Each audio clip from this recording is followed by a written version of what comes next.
Hey gang, Ross Brand here for StreamYard Connect. We're about to kick off Season 5, and we've got a great guest for you today. Maybe the finest podcast producer and engineer in the world. Certainly the best one I know, and someone who is just the perfect person when it comes to talking audio and getting tips for being your best when it comes to sounding good on live streams. Let's do another season and another show. Here we go.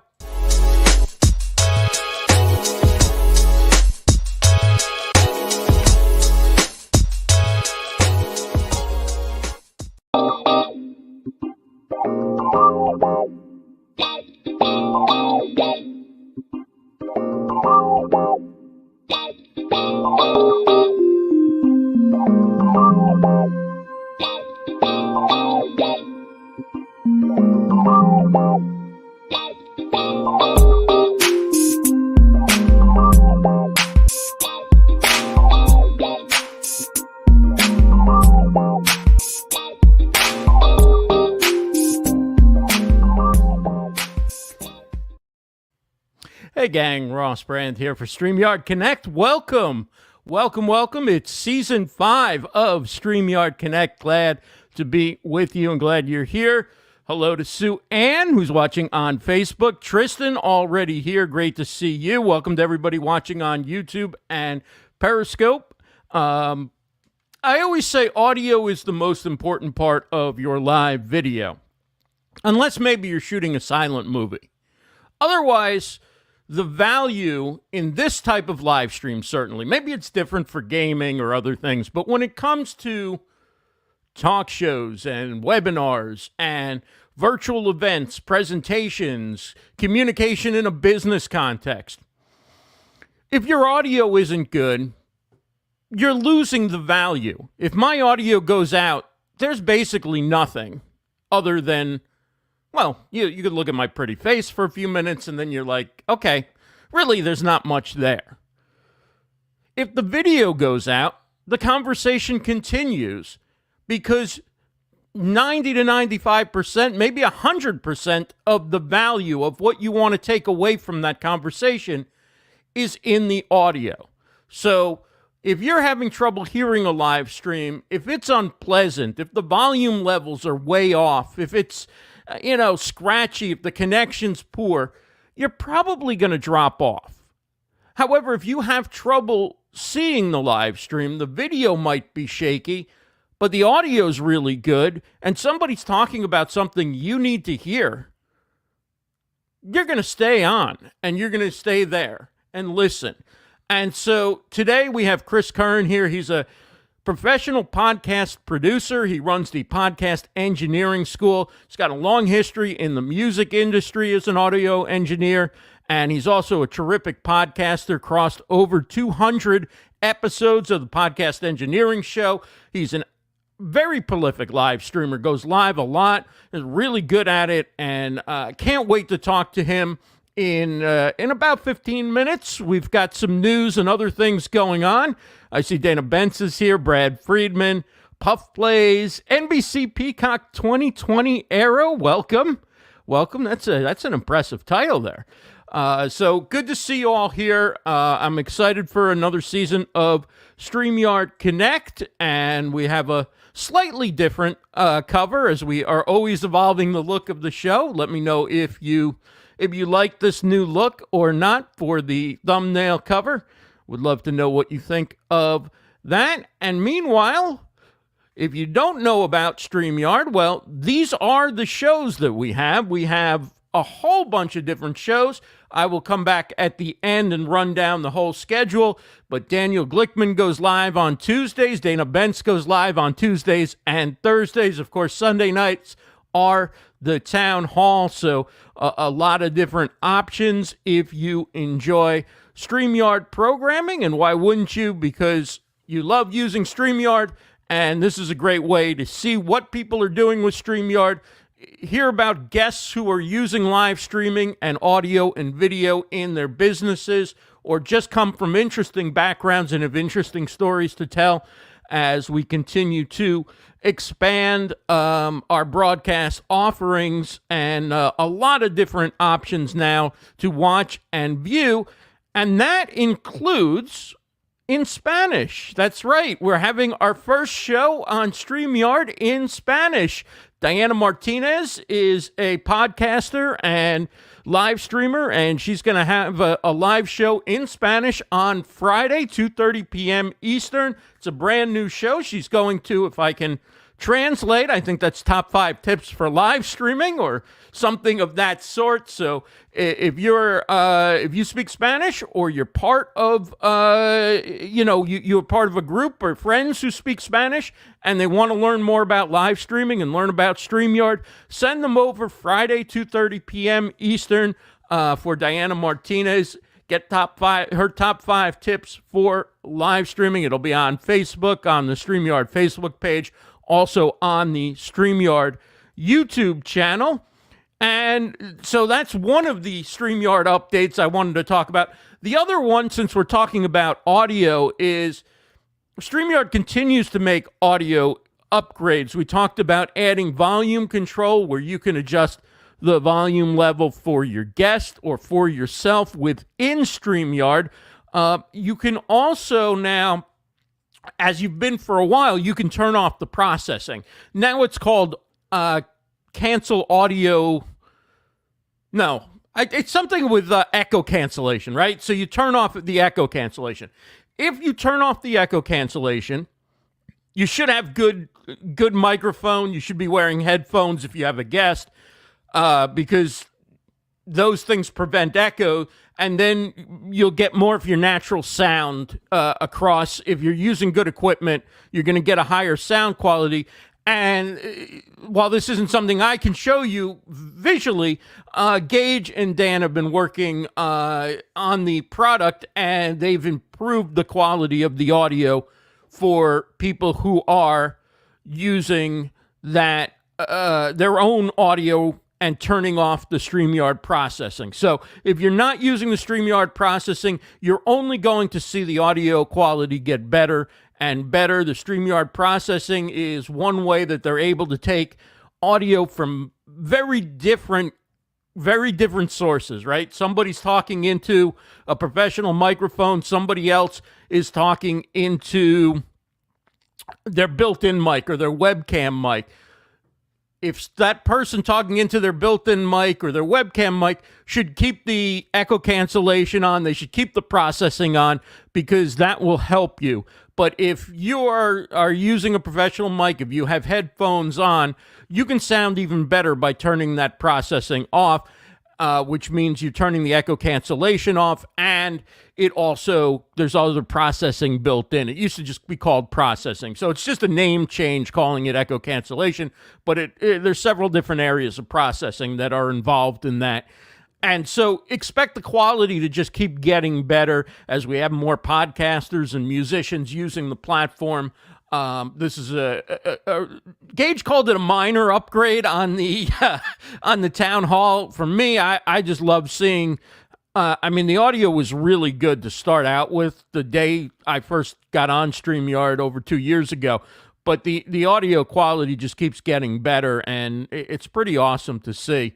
And it's also good to see Brent Basham's here. Good to see you, Anita Sonia, Christopher Rothstein, Brad Friedman. Welcome, everybody. Dana Benz is here. Sue Ann, of course, Cody Cottle. Good to see you all. Thanks so much for joining us. A lot going on in the industry. I just want to hit some headlines and some numbers. Bandcamp. This one time in Bandcamp, I went live. So you can actually now have ticketed live streams if you're an artist using Bandcamp, and there's integrated selling of merchandise and an integrated chat with fans. This is for select artists. This isn't open to the public, I don't believe. But the music industry has been really hurt by COVID, because a lot of the money now is made in the music industry based on touring, based on concerts and in-person events. So live streaming has been a lifeline, and you're seeing all different types of live streaming products and apps and ways to sell access through live streaming. So this is another one. We've talked about it kind of over the last few months, but Bandcamp, according to their blog yesterday, started offering ticketed live streams, and you can see the schedule of artists on their blog that are coming up. Entrepreneur had some interesting statistics the other day. One was 80% of audiences prefer live streams to blogs. That was from the New York Magazine and the company live stream. They did a survey together. That's where I saw that. And one of the interesting parts of that survey was that Gen Z is, and you've probably heard this before, but Gen Z very much consumes digital media on a daily, regular basis. So having live streaming content fits right in with the type of content that Gen Z is already consuming. And Gen Z prefers to get their content, in particular, directly from the brand rather than filtered through the media. There's a major distrust in the mainstream media, the online media that's now not also new anymore. So I won't call that new media, but the media in general, any third-party source, Gen Z would rather go right to the brand and get it. So if you're able to tell stories and communicate in a way that appeals to Gen Z and is within the context of the platform you're communicating in, there's an excellent opportunity for a lot of different brands, particularly to raise their business brand awareness through live streaming. And the article in Entrepreneur also notes, and this is from Business Insider, that live streaming right now has become a $30 billion industry. It's become a major part of marketing budgets. There was one study that said 28%. That sounds a little aggressive. That sounds a little high, but hey, it's good for people who love to live stream that's where the budgets seem to be going. And it's projected to hit $70 billion by 2021, which isn't all that far away. So we're talking within the next 12 months, 14 months maybe, it more than doubles the value of the live streaming industry. And from GeekWire, they mentioned that this past October, just a month ago, was the most popular for live streaming on Twitch ever. Most hours ever watched on Twitch.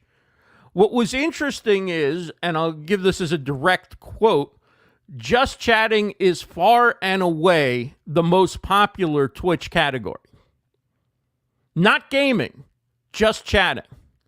So if you use StreamYard for talk shows, if you use StreamYard for demonstrating how products and services work, if you show off how you do arts, crafts, create music, edit video, produce podcasts, if you want to go behind the scenes of something, if you want to put on a long-form talk show or a long-form show where you're demonstrating how you do your work, you got to try these things on Twitch. You know, there's a built-in integration with StreamYard directly to Twitch, and if you can come up with something that the Twitch audience takes to, and I'd recommend watching some of the Just Chatting shows that are doing well there, there is an opportunity. So if you're thinking Twitch is just for gaming, that's not true anymore. Twitch is for a variety of different types of content, and there's the ability to monetize and more. So take a look at Twitch if you haven't done so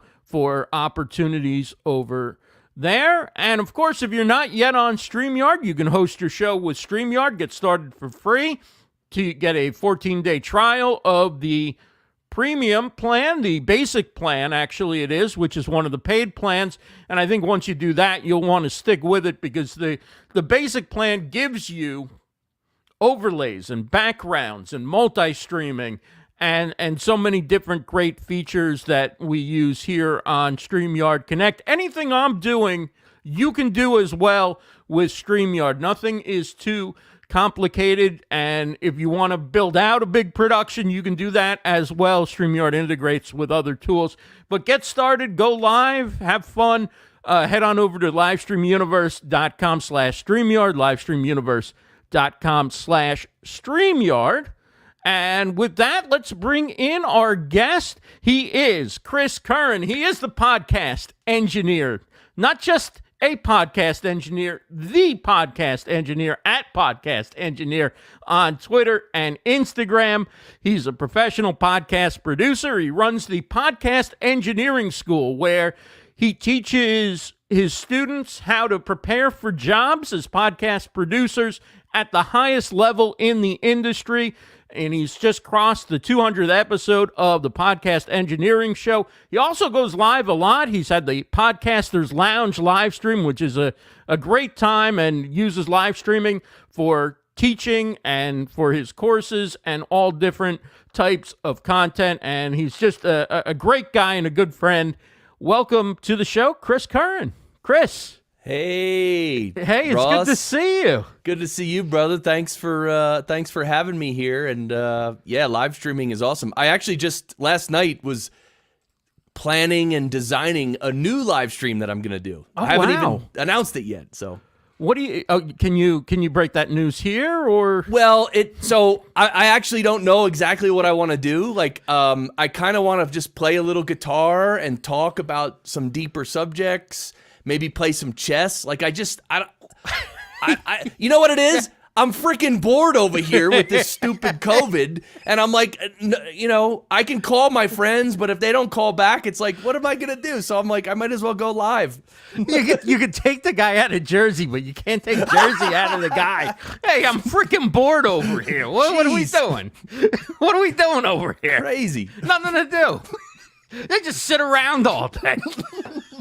I mean, I can only work on audio so much. It's like, I just want to hang out, man. After 7, 8, 20 hours, it's like, it's probably good enough. Now I'll run it through one more time. That's funny. So tell everybody a little bit about your background first in the music industry. And, you've worked with some household name artists and rock and hip hop. Talk about how you got into audio engineering and your run in the music industry. Yeah, I'll just overview it real quick, so I don't want anyone to think I'm going to spend 10 minutes detailing everything. But basically, in the early 90s, I went to 1 year of college, regular college, and I was like, you know what? I don't want to do this. So then I went to school that teaches audio engineering, and I ended up becoming an intern in New York City in 1992. And I worked in 3 of the big studios in New York for 4 years. And then I left New York City and I was producing bands on my own. And I got a bunch of album credits, like you mentioned, and all that. And then I was just producing bands on my own. And then early 2000s, I kind of stopped doing all that. And then in 2011, I found out about podcasts. And I was like, oh, dude, this is my world, man. This is audio's my thing. So I got into podcasting in 2011. And since then, I've just been podcasting, and I started my podcast engineering school. And for about the last 3 years, I've been getting into live streaming, because to me, live streaming is just fascinating. It's just, I watch a lot of live streams and I like live streaming, and it's fascinating to me. In fact, a lot of times on my phone, I'll be like, oh, I want to watch something. And when I go, like, if I go to my Twitch, I'll open up Twitch and I'll see which channels that I've already subscribed to or following are streaming. If there's no one streaming that's interesting, I'll go to YouTube. But I don't know, YouTube just feels different than Twitch. Like, Twitch has just this excitement, right, of live streaming. I love it. Well, that's interesting, because most people are still who are more into talk content. I assume you're not going there for gaming content, right? Actually, I watch a lot of chess streamers. A chess stream. See, you're always opening new doors. I mean, Chris is such an interesting guy. You do meditation live streams, yes. And I didn't even know there were chess streams. I remember I played chess as a kid and went to some tournaments, and I just remember, like, how slow chess was. Like, I remember I got matched up against some, like, grandmaster or something in the first round of this tournament. And he took like 20 minutes to make the first move. Oh, man. Where he made the first move and he just sat there and watched what I did for 20 minutes. It was like Pawn King 4 or something. I'm sure you've seen this 10,000 times. That's great. So hopefully it moves a little faster than that for live streaming. I don't know. Yeah, well, they have, speed chess. So they Right, play right. 3-minute games, 5-minute, even 1 minute. It's called Bullet, which is really fast. Yeah. So what happens if no checkmate after 1 minute? Well, no, it depends. But Or if you 1 run out minute of time, a move, or is it 1 minute a move? No, 1 minute for the whole game. There's different time controls. Right. You could do anything, but if you run out of time, you lose. So Right. you got to make sure you don't run out of time. Right. Yeah. Wow. So you're playing a computer. You're not playing another individual. No. These streamers on Twitch. By the way, chess streaming on Twitch this year has blown up. A lot of literally the best chess players in the world, the real highest level grandmasters are literally streaming on Twitch every day. And you can watch these guys just play each other, play other strong people.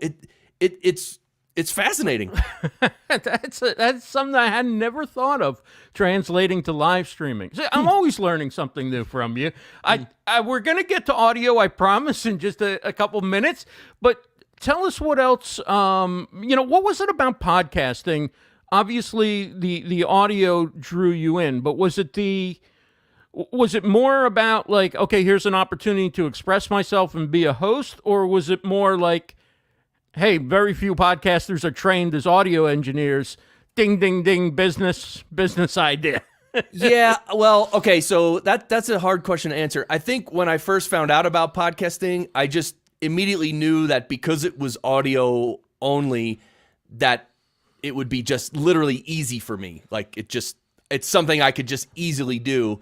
That was definitely that was probably even subconscious. I didn't probably even think that a thought of that. It was pretty much subconscious. But the thing about podcasting is it's a medium where you can do whatever you want. There's no rules. There's you can say whatever you want. If you want to curse and be nasty, you could do whatever you want. And there's no one there to tell you what you can and can't do. Like you can put you can put videos on YouTube, but if YouTube decides that it's not good, they'll take it down. Right. Same with Facebook, same anywhere. But podcasting is like, dude, you could literally put up whatever you want and nobody can say anything. Right. And I thought that's a cool medium right there. Yeah, I mean, one of the reasons that I repurpose a lot of video content as a podcast is not only because some people prefer to consume it, which is always the number one priority, I think, when you're repurposing is let's give other people a chance to see or hear this who didn't catch you live or didn't catch the replay in the first so many days after it. But it's also that you own your content with a podcast much more so than you do on Facebook or YouTube. So when you make a podcast, I'm sending that to an independent host. I'm not hosting that on YouTube or Facebook.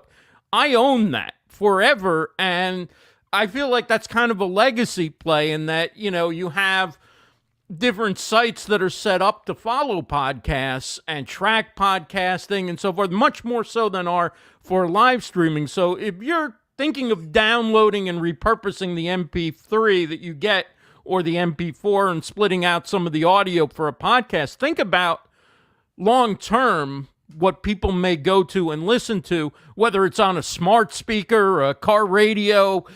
I don't know what format we're going to be listening, but I think we're always going to have straight audio entertainment and audio content.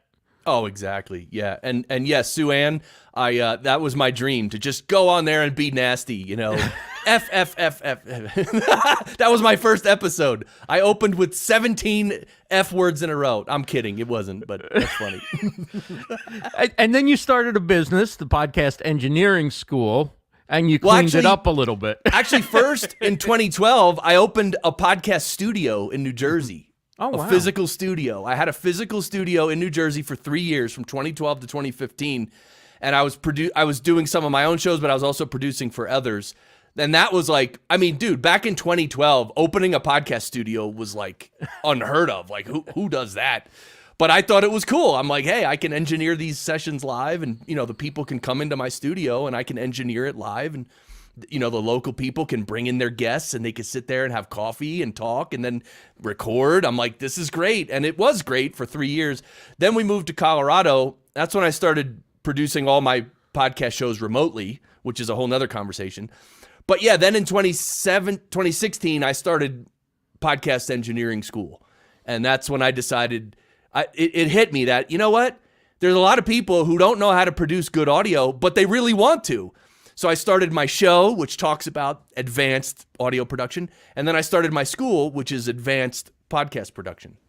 Yeah, so in the description on Facebook and YouTube, there are some of Chris's links to his podcast. There's also a link to the Podcast Engineering School, if that's something you're interested in getting involved in. Real quick, tell us who it's for and what you're trying to teach to people who join your school.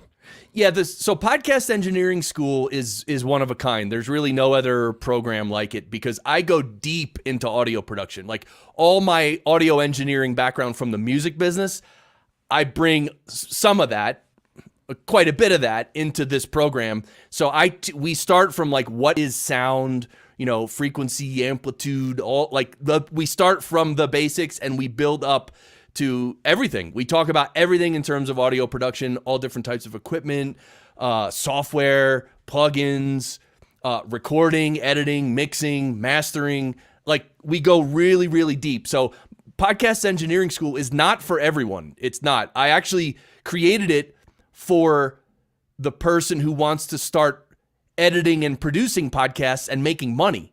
Right. Because if you're going to edit and produce podcasts for other people and make money, you have to know what you're doing. So those people can get a good, solid training at my school and then go out and get a bunch of clients and work from home and make unbelievable money. Wow.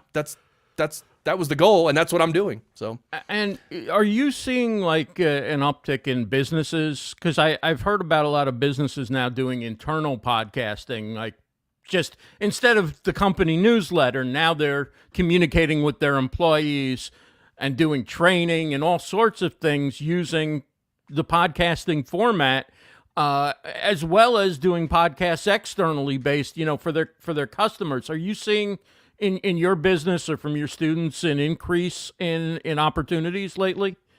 I believe so. I'm not out in the streets, right, walking the pavement looking for new clients. In fact, I've been scaling down on my client work because I'm focusing more on the school. But yeah, everyone wants to start a podcast and there are different ways to do it. Like there's the cheap way to do it, the quick and dirty way to do it, and a lot of people and companies want to do that. Hello, Ed Sullivan.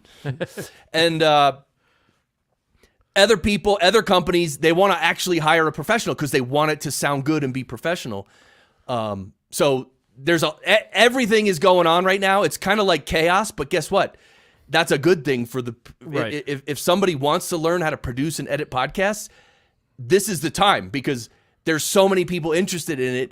And there's so many people out there, and I'm not picking on anybody or anything, but most people out there that are editing podcasts, they really don't know what they're talking about. They've heard a couple things online. They have their software they use, and then literally that's all they know. And for a lot of people and companies, that's fine. A cheap editor who just does his thing or does her thing, that's fine. But other companies and people, they want a professional and they're willing to pay, right? They have marketing budgets. They're willing to pay. There's money to be made. So it's a spectrum and there's opportunity all around. Sonia has a good, hey, Sue Ann, let me see if I can get Sonia's. The question is, we're seeing a lot of people very interested in starting now video podcasts. And she asked which is better. And, what do you think in terms of the trend towards video podcasting? Would you recommend to people start turning on your video camera and making a video podcast out of it? Or do you think people should really focus on the audio when they're getting started or they're building up their podcast? Yeah, there's no right answer, Anita. There's no right answer. It's, you got to think about what you want to do and what your goals are. And do you want to be on camera? And do you want to incorporate video? Or do you just want to keep it simple and do audio only? That's up to you. Now, there's a technical aspect there, which I don't think we should get into, but if you put up videos on YouTube, that's not a podcast, technically speaking, Okay, so podcasting has a very technical definition of what it is, and it's a piece of content that's available through an RSS feed. So you can do audio or video through an RSS feed, but if you're just making videos on YouTube, and I know everybody calls it a podcast, and I know we're looking at the popular definition, which is I mean, people back in since I started live streaming in 2015 have called my shows podcasts, whether or not I ever plan to distribute the live show to an RSS feed. So right. I think in the common understanding, it's people think of it as a podcast when it's a recorded video that they upload, because usually, not always, but typically there's an audio podcast version that goes with it. So typically, like many of the big podcasters not only are putting their podcast out through RSS feeds to all the apps, they're also uploading the full video of their podcast or doing it live, and then perhaps also have a clips channel where they're uploading clips from the podcast. So I guess to look at the question in a broader sense, do you say turn on your video camera and capture that video and distribute that way, or do you say focus on just a traditional audio podcast? Yeah, it just comes down to the person. Like for me, I love audio. I don't want to deal with video, because I'll tell you one thing. When you incorporate video into what you're doing, that's a lot more work. There's a lot more that goes into it with video. And if you're doing video, that also minimizes your options with audio, because now your audio has to line up with the video. Right. You can't just see audio only is really easy to work with in comparison to video. Audio only, you can slide things, move things, cut things out. But if it's a video, you start making edits, people are going to see these edits. And if the audio and the video are off, right. Horrible. So video production is significantly more intricate and more difficult than audio only. So that's a concern. But other than that, like I said, what my original answer was, look, what do you want to do? What's your goal? I mean, what's your goal? Do you want to be on camera? Do you want people to see you? I have a podcast. I don't want people to see me. We're just talking shop. Right. I'm just saying, we're just talking shop. There's no need for video. I'm not showing anything. So it's just audio. That's for me. So everyone has to decide for themselves. Well, speaking of audio, let's get into some tips for people who are at any level. At any level, you could be using the built-in mic on your well, let's say you've got some sort of microphone, even a Don't say it. Don't you even mention it. Okay, hey Ems, thanks for stopping in. Hey Marcel. Okay, I won't. You could be using a microphone and gear of any quality level, and there are certain things that if you do, you will instantly improve the quality of your audio and the listening experience for the audience. Can you talk about some of those things that anybody could implement into how they record or go live today? Yeah. First of all is just the acknowledgement that audio is really, really important, and that you need to make sure your audio is good. Okay. George Lucas said, the guy who did Star Wars, all the Star Wars movies and stuff, the classics, the greats, a quote from him is, audio is half the picture. Right. Okay, audio is that important. So many people think that the video is important and the audio is not. It's exactly the opposite. Mm-hmm. And Ross, at the beginning of this show, you talked about that. How if there's a problem with video, people can handle it usually. But if there's a problem with audio, it's a big problem. So first of all, acknowledge that audio is really important, and acknowledge that you're going to have a microphone in a room, and that mic is going to pick up your voice. So what does most that of mean? us don't have what's going on in the background that George Lucas has with special effects. And, we're sitting here as talking heads. So the show is what we're saying, essentially. Right. I mean, yes, your background and all those things add something to it. But ultimately, if the content that's coming out in audio form isn't good, you're not holding listeners. Yeah. So first thing, and the other thing before I mention the first thing is Well, first of all, let's talk about mic technique, okay? You have to learn how to speak into a microphone. That is the most important thing. That it costs no money. You know what? But you just got to stay a consistent distance from your microphone. You can't lean back 2 feet, and you can't yell, scream right into your mic, okay? You can't do that. You have to stay a consistent distance from the microphone when you're talking. That's all. And literally that will make sure that your audio has a consistent level and that it's picking up your voice mostly, and any reverberation in the room, any reflections in the room will be much less audible because your voice is really loud in the mic, and any reflections in the room comparatively are way lower. They're not even existent. If you get close to the mic, you don't have to worry about that. So you hear people all the time, they're like, oh, I don't have a treated room and it sounds like I'm 50 feet down a hallway. Well, that's because you're not close to your mic. So being close to the mic, and if you want the advanced level of that is mic technique, which means you've already seen me and Ross 100 times in this episode. Whenever we laugh, what do? Right. You move off the mic a little bit. You move off the mic a little. And whenever you're going to get really intimate and say something really soft, you get closer to the mic. Right. That's mic technique. That is something you can learn. Doesn't take a lot. It's not a hard skill to learn, but it is so important, Ross. Yeah, absolutely. The other thing is noise in your recording environment can be a lot of it. You don't need a treated environment. You need a few little adjustments that you can make, and they can make a huge difference. One I'm thinking of is getting your mic off your desk, particularly if you're producing and messaging at the same time. You know, if your mic is on a stand, particularly maybe one that came with the mic that's sort of cheap and flimsy, that mic is going to shake and move around.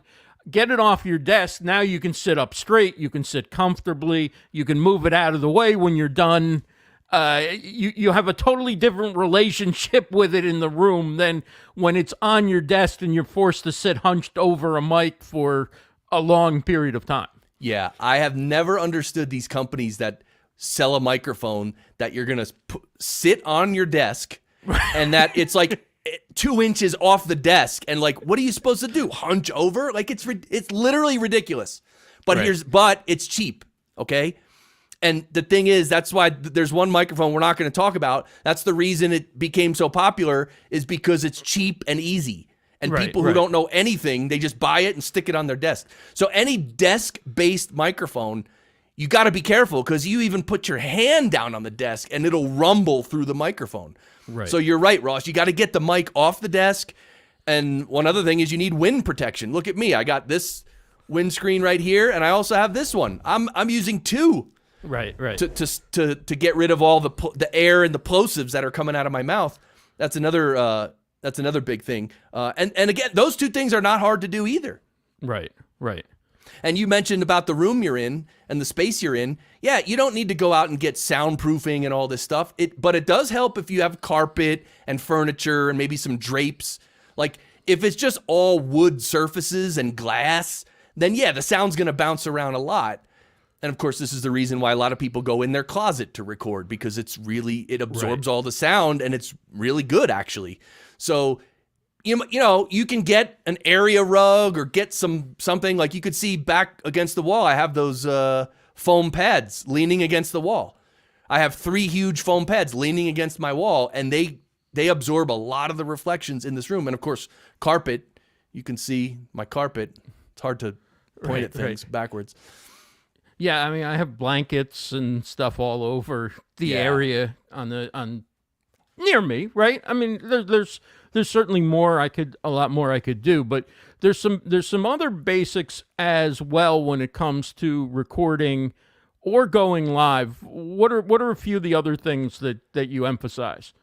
Well, I mean, I think those are the basics. I mean, you want to be close to your mic. You want to have good mic technique. You want to be in a decent room. So the thing about live streaming, though, like you could see how close I am to my microphone right now, but you could still see my whole face. But a lot of live streamers, they don't want this big mic in front of their face. And that is where the problems begin. That is where the problems begin. So, by the way, they do make microphones called shotgun microphones, which you can have a little further away, and it just points right at you, picks up your voice. But some people, they want to put their mic away a little bit, like this. Like, look, now my mic's off camera. All right, how's this sound? Yeah, now this is Chris. I'm live streaming, baby. All right, how's this sound? And how does this sound compared to where I had it before? Right. Which was about right here. How does it sound now? What's the difference you all heard in the chat? Let me know in the chat. And Sue Ann, yes, Sue Ann never thought of mic technique. It's really, really important. What exercise would you recommend for proper breathing and speaking patterns? Randy asked that question. I wouldn't even think about that, Randy. Just get the mic close to yourself and just be yourself. Yeah, you know what I mean? Good posture, sit up straight, drink water. Yeah. Like any of the things that are good for regular health are also good for your voice. Yeah. Yeah, you don't need to breathing and all that. Don't even worry about all that. Just like be thinking, okay, I did stuff like 30 years ago. I don't even remember what it was 20 years ago. Closer is better. See, John said closer is better. Well, yeah, all right. So that's one of the issues is people who are doing live video, and particularly people who are using it to talk to customers or teach a class, feel like the physical mic presents a barrier. Now, I'm always thinking about what's going to sound the best. And I'm thinking a lot of people are watching as they're working. They're not, they're listening primarily. And so I'm maybe more focused on the audio. Other people think that they want good audio, but this is in the way. Now, your mic seems to have pretty good pickup from a distance. I mean, obviously it sounds better when it's close to you, but it seems to pick up pretty well from a distance. Where I think problems really occur is when people are using either gain-hungry mics or exceedingly sensitive mics. They push them away, and then they crank up the gain to make up for it. Yep. And all of a sudden, every breath, click, pop, tap of the foot, whatever is being picked up, as well as the noise in their preamp. And it's like all of a sudden everything gets loud. So there's a cost to getting that mic off the screen. Yeah, there really is. You can take it. You really shouldn't hold it as a handheld, by the way. By the way, I'm using a channel strip which has a compressor. I'm using a compressor, by the way, and that's the reason why when I moved mine away, it didn't sound terrible. It still sounded okay, maybe not as good, but I'm using compression, and compression is a lot. We could talk about that.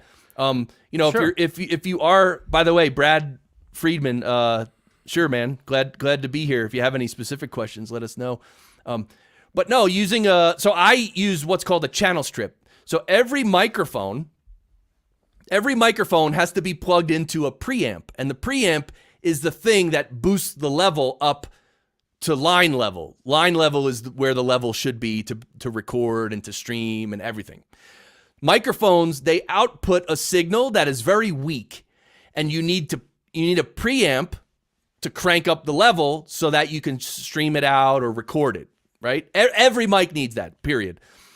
But the quality of the preamp affects the sound a lot. So, and if your preamp is not strong enough, like what Ross just said, if you use a Shure SM7B, which is the mic that Ross is using, they have a weak output. So if you have a weak output from a Shure SM7B and you put it into a preamp that doesn't have enough gain, then your signal is going to be really low, and it's going to sound a little wimpy and low and faint, and I can't hear it. So one thing you can do is have a decent microphone, and then you can buy you can have an interface, an audio interface that has a good mic preamp, or you can buy a channel strip, which is a separate piece of hardware. They make them different models, different sizes and everything, different qualities, different price points. I mean, you can get channel strips anywhere from probably $200. And anyone want to guess how much my channel strip costs? It's a Neve Portico 2. How much do you think my channel strip costs? I'll tell you, about $3,300.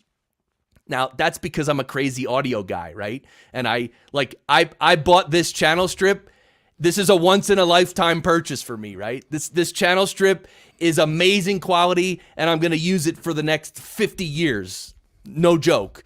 So I'm like, you know what? I'm investing. So I got a good channel strip. It has a good preamp. It has a little EQ, has a little compression. And so my mic goes directly into my channel strip, and then it goes into my computer. So by the time my voice gets to my computer, it already sounds really good. And then it's just a matter of sending it where it needs to go. Yeah, I don't know. So it's the compression that helps you sound good when you move the mic away a little bit or you move off mic. Correct. Because it's leveling things out. Yeah, the compression levels it out. So if I say something really loud, it's not going to be really loud because my compressor is going to squash it down a little. So when I'm loud, the compressor is going to keep it at a good volume.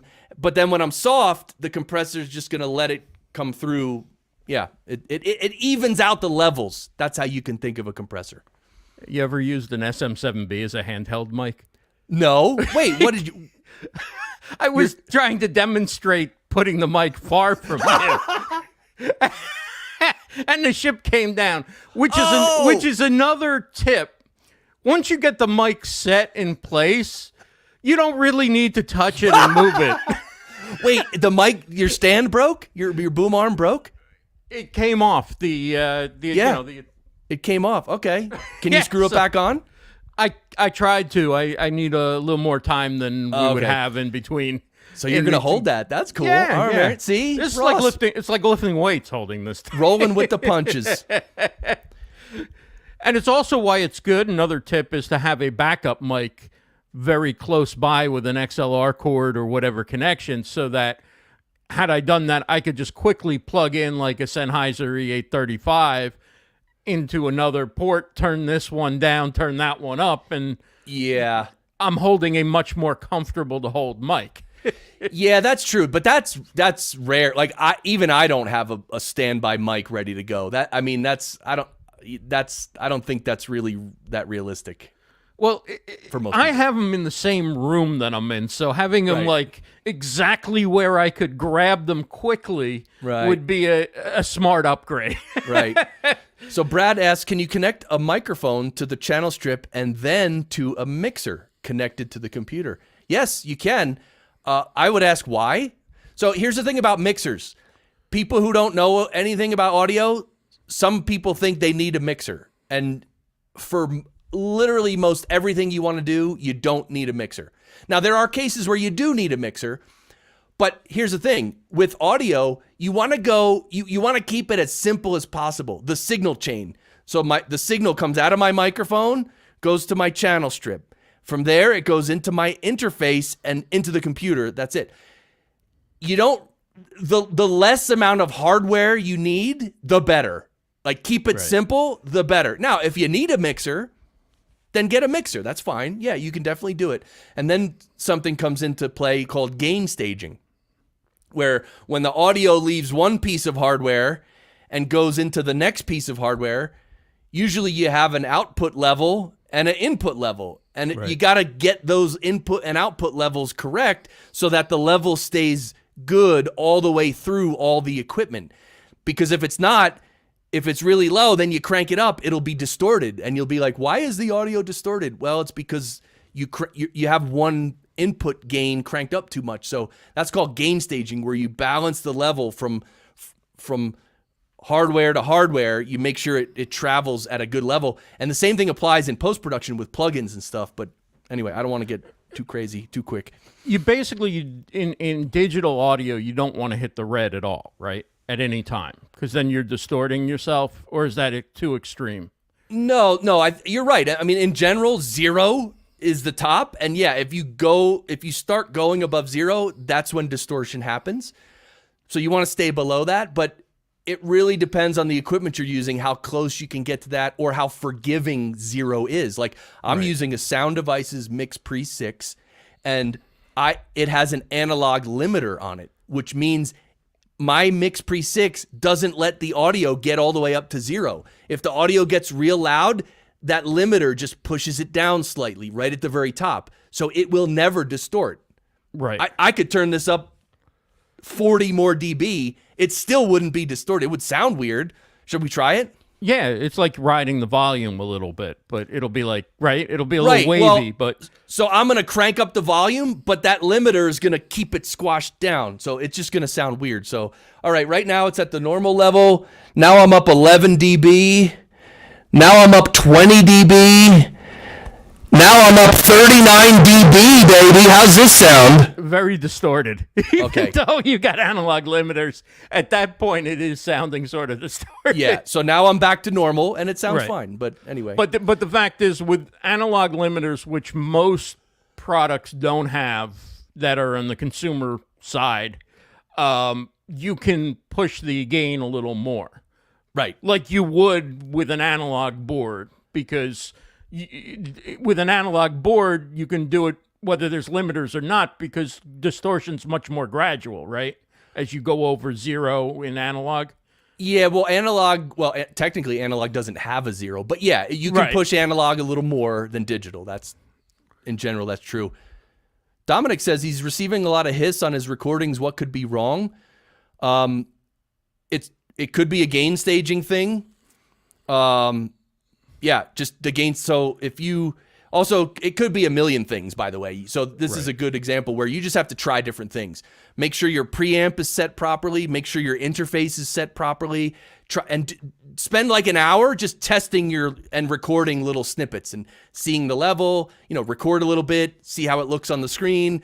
Turn up your preamp more. Record again, see how it looks on the screen. Just do some troubleshooting yourself.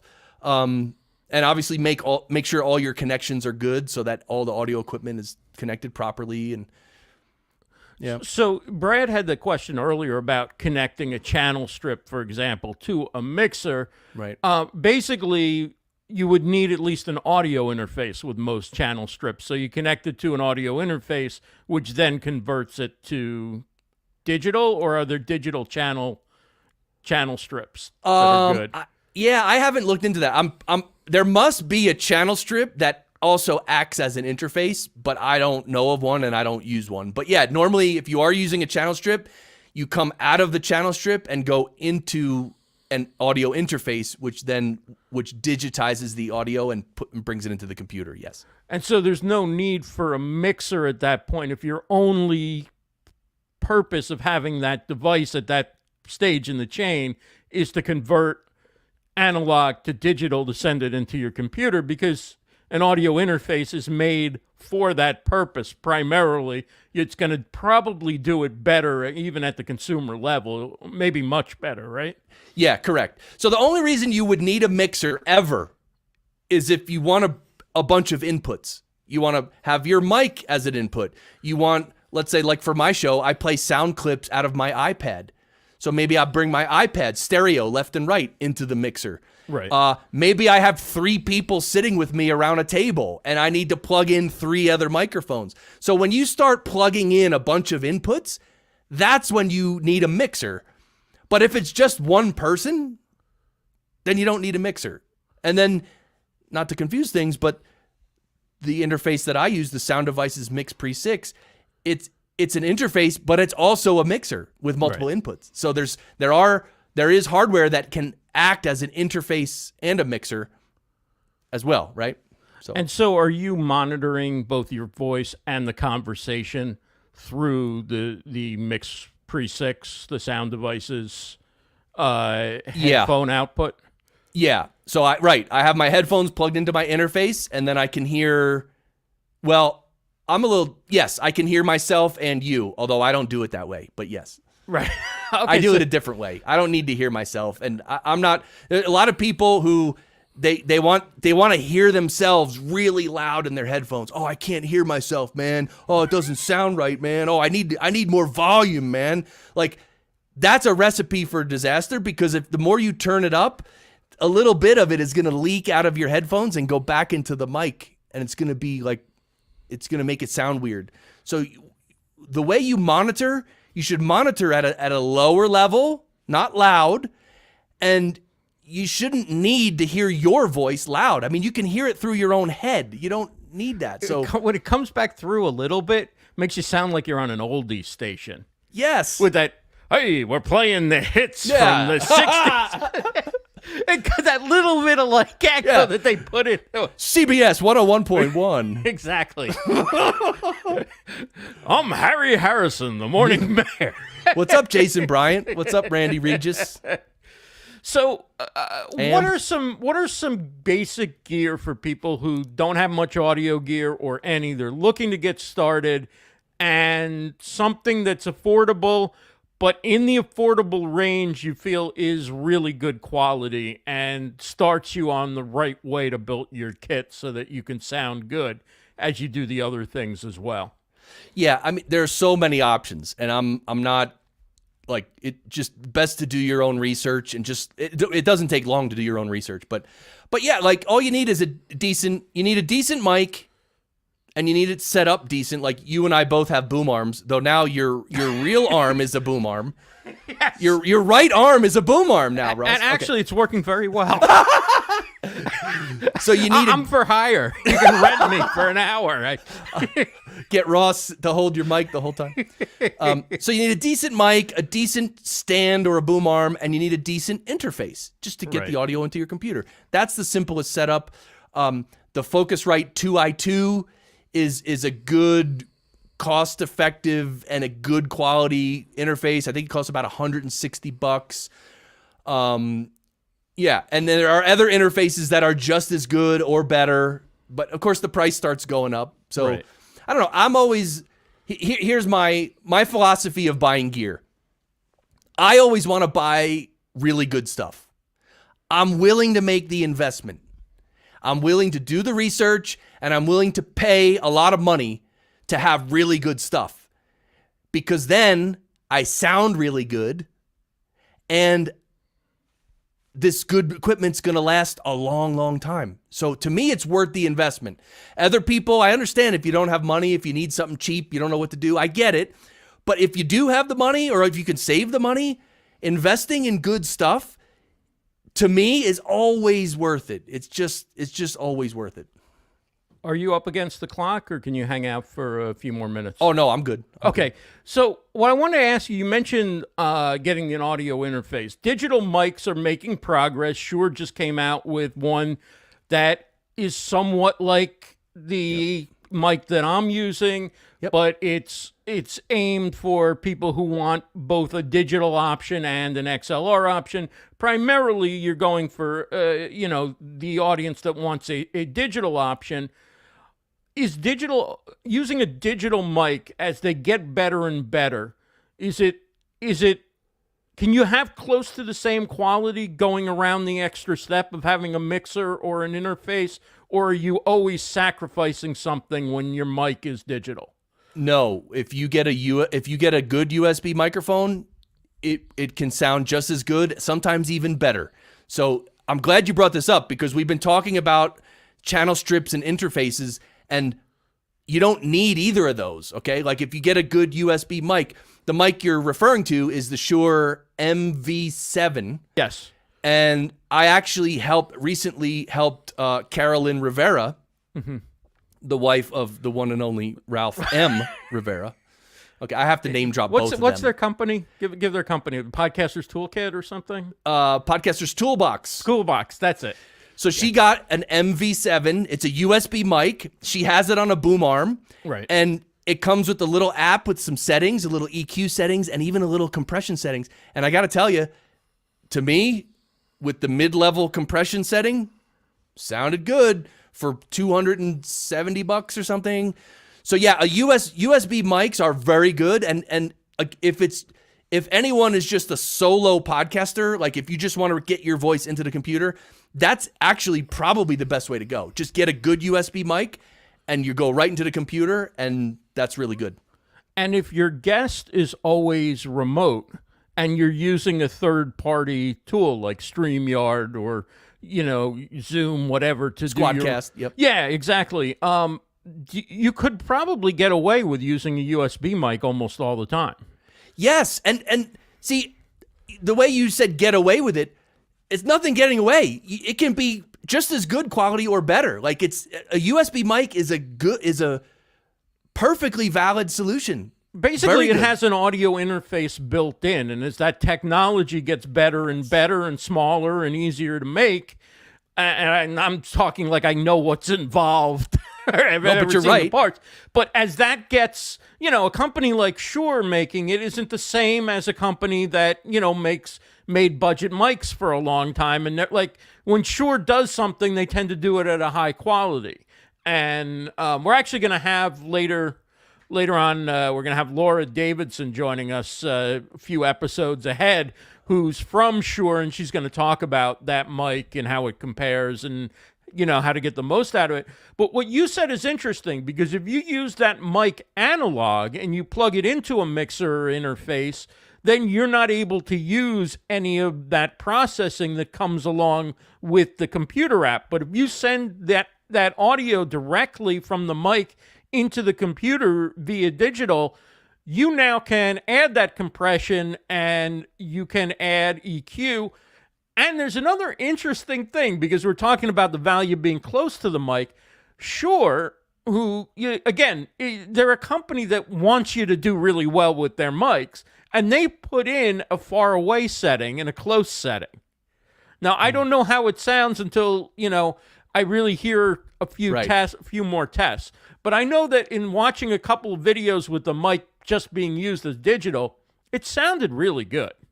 It did. Yeah. I mean, mic. I still think that it's not quite what the SM7B is, but you're talking $250 versus $400, and then you don't need an audio interface, and like there's the price of the mic when you don't get a USB mic is only the start of what you're spending.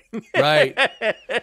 Yeah, that's a good comparison. And yeah, the Shure MV7 is a very good mic. And I want to say that, like, even though it might not be as technically as sounding as good as your mic, the SM7B, if you use good mic technique and you do the gain staging properly and you record it properly, almost no one will be able to tell the difference. And you could still get really great audio for sure. We have a lot of questions. Yeah, you want to keep going? Yeah, let's get the questions or whatever you want, Ross. Like I ask you this on camera, like there's a no, Ross, I'm sick of this and I'm not coming back. Oh. Yeah, you always get a yes when you ask on camera, so I apologize but I assumed that you would tell me if you actually had a scram. Yeah, if I had to leave to go to a session, I would definitely tell you. Okay, yeah. Mr. Curran, what kind of capture card and video camera are you using for video?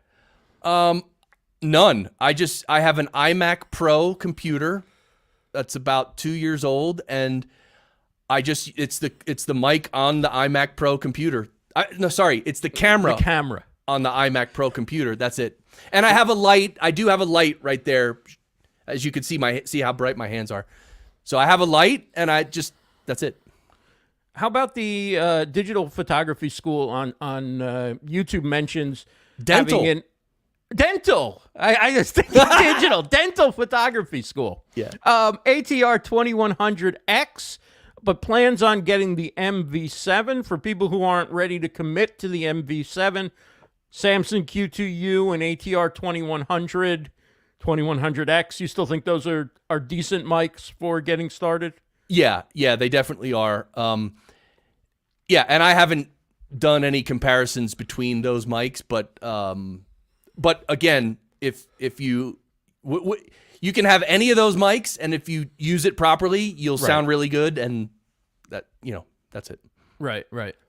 Well, thank you so much for spending all this time. It's great having you on. We didn't even get to talk, and I wanted to talk about your 200th episode. So real quick, tell us what you did for the 200th and what it means kind of reaching that milestone, which is always an impressive number, because most podcasts make it to about 7 or 8, I think, before pod fading. So now you're, 205, I believe, yeah. You're getting there. So tell us about what that means and how you, what you did for the 200th. Yeah, I mean, I love doing my show. For the 100th episode, we did something special. I asked people to send in audio roasting me, which is great. And I gave you your favorite mic. Yes. Ross used the particular microphone. Okay, and so for episode 200, I'm like, all right, what are we going to do? And what I really wanted, I asked people to send in the absolute worst quality audio they could record. I mean, purposefully horrendous audio. And a bunch of people sent in some really nasty audio. It was so much fun. And of course, I didn't clean it up. I wanted the nastiness. So episode 200 was, I don't know, I treat them like celebration episodes. It's just fun. That's it. I mean, I just love doing my show. My show itself is a lot of fun. It's really loose, and you know, I play sound clips and stuff, and that's just the nature of my show, because I don't like podcasts that are too stiff and rigid, and you know, and for some shows that works, right? You have to do it that way. I wanted to go the other way, so I just keep it fun and loose. Yeah.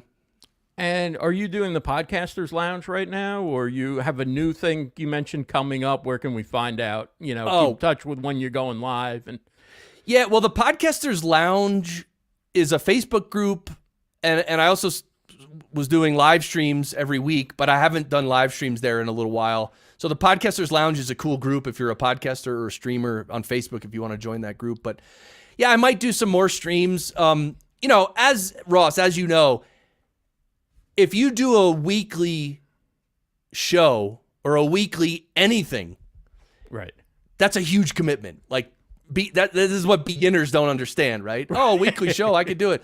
Some people start, they're like, I'm going to do a daily podcast. And after 3 days, you know, they quit because it's rough. But anyway, so Podcasters Lounge, we stopped doing that live stream.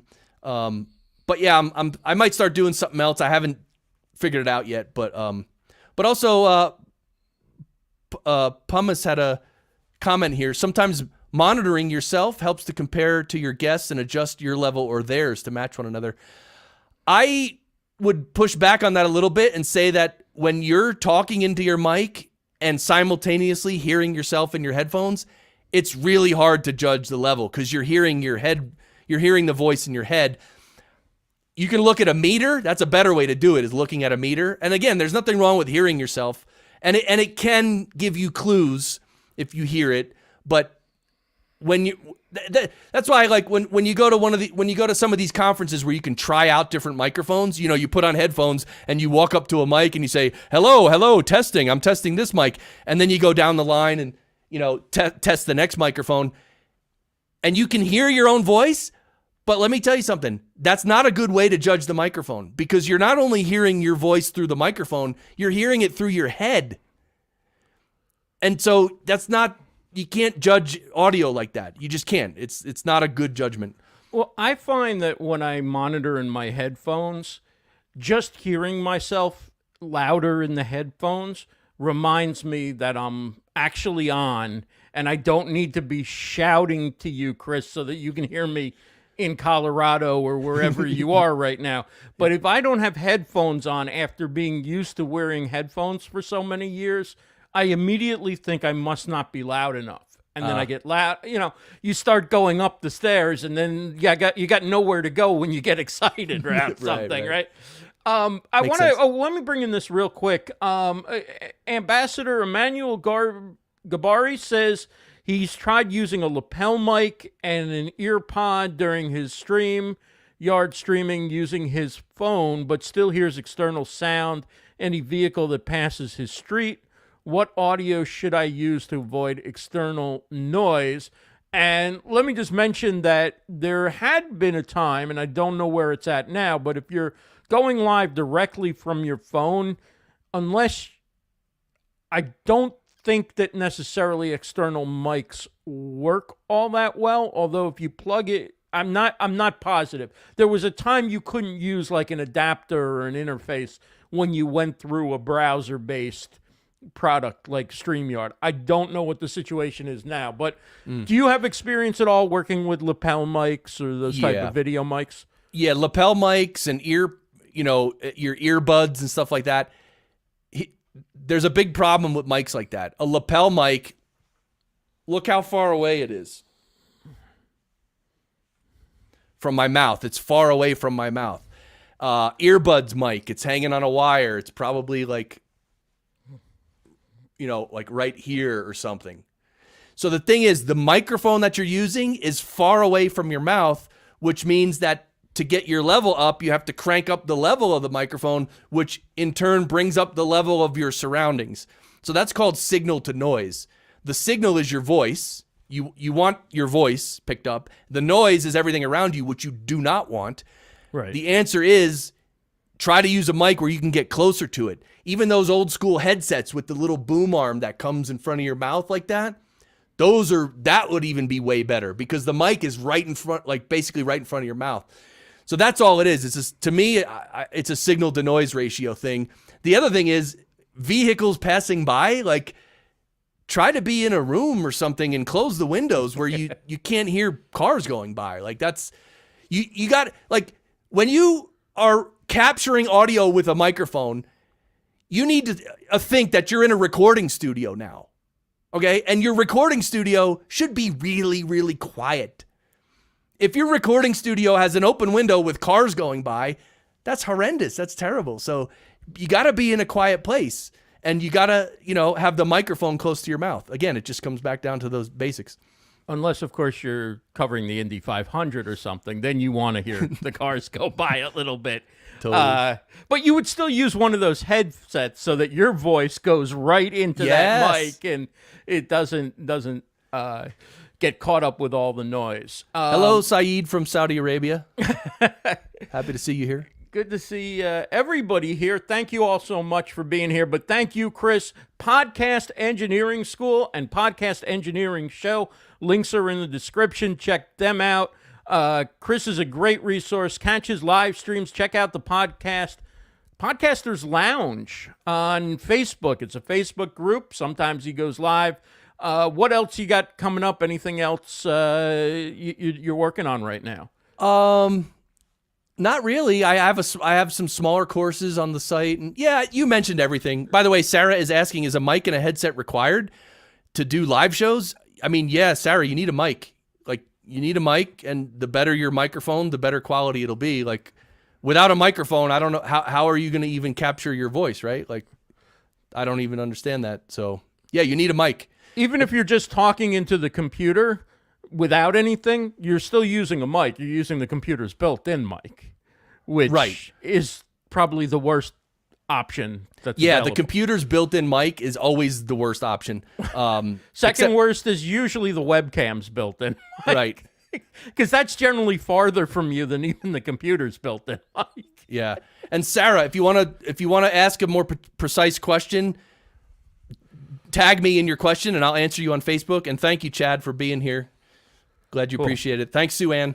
Well, thank you so much, Chris. It's great having you on. Thank you, Ross Brand, the legend, Mr. Brand. Mr. Chris Curran. Check him out. Again, podcastengineeringschool.com. You'll find all his stuff, including his goodie bags. He does a daily goodie bag with all the different products that you need and love to use. And we should tell you we've got other shows on StreamYard, and we will tell you about those in just a second as I change the background up here and walk you through the process. Every Sunday night, 9 p.m. Eastern, we have the StreamYard Town Hall with Dan and Gage. Tuesdays, 11 a.m. Eastern, it's StreamYard Tech Talk with Daniel Glickman. Our friend Dana Bentz goes live every Tuesday and Thursday at 8 p.m. Eastern. Tuesday's 2 Cents with Bentz.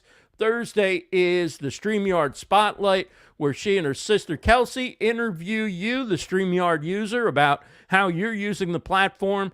And again, come back and see us on Wednesdays, 2 p.m. Eastern for StreamYard Connect. A lot of great guests lined up for this season. And we have content in Spanish coming up on Friday, 2:30 p.m. Eastern on the StreamYard Facebook page and YouTube channel. Diana Martinez will be broadcasting in Spanish, giving tips for live streaming. And we've got one video. We're not going to do a full remix, but we've got one video for you of last week's show. And it's from our friend Andrew Can of TubeBuddy. And I had asked him about using tags for your YouTube videos. So I always say tags they still matter. First of all, YouTube says they play a minimal role, but that's still a role, right? So the problem a lot of people in our space have with tags is that for so long, creators would just fixate on them to the point where they wouldn't make new videos. And that's very detrimental. If you're not streaming, if you're not creating content, it doesn't matter that you haven't found the right tags. It matters that you're not making content, right? So the problem was people focused and obsessed over them. Tags matter. And they help you in the initial upload of your video. They help YouTube understand, hey, the example is this stream. This stream is about how to optimize YouTube for live streams, right? So YouTube goes, okay, we see that in the title, we see that in the description, and we see it in the tags. When all three of those things are in alignment, YouTube has a clear idea of what that's about. Why that matters is because YouTube knows what our viewers watch. They know what people have seen before. I'm sure a lot of you here, if you are regulars on StreamYard, you know the streams. YouTube knows you know that too. So when they see that you, Ross, or anyone here on the channel is publishing, they know, okay, Ross has told us this is what it's about. This audience loves that kind of content from Ross. Let's put them together to show it to that person.